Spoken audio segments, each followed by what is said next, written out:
Je n'ai pas, monsieur le député, je n'ai jamais eu de compte à l'étranger, ni maintenant, ni avant. Jérôme Cahuzac a menti. Il a avoué avoir ouvert un compte en Suisse non déclaré en 1992. Les informations de Mediapart étaient donc exactes et l'ancien ministre du Budget se retrouve dans un scandale politico-médiatique qui a valu une intervention de François Hollande. 86% des Français jugent cette affaire grave. C'est une affaire extrêmement grave.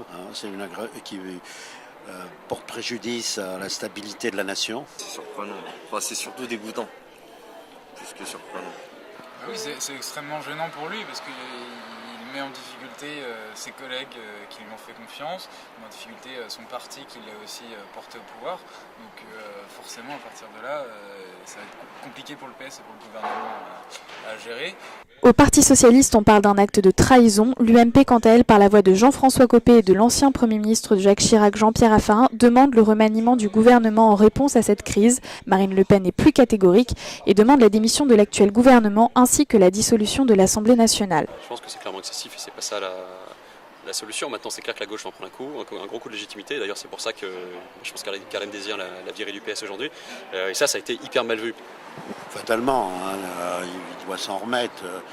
Je ne pense pas qu'il va démissionner. D'ailleurs, ça me paraîtrait quand même excessif, même si certains extrémistes le réclament.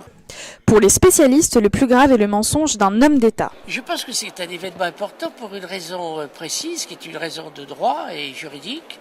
C'est-à-dire que c'est la première fois dans l'histoire politique française, à ma connaissance, qu'un homme politique se reconnaît comme ayant menti. Cette affaire Cahuzac risque d'avoir des conséquences graves parce que le président de la République, soucieux de restaurer son image, va aussitôt se lancer dans une politique inquisitoriale. On est dans une situation vraiment extraordinairement répréhensible, parce qu'elle touche directement à la confiance que les Français vont faire dans la politique financière du gouvernement.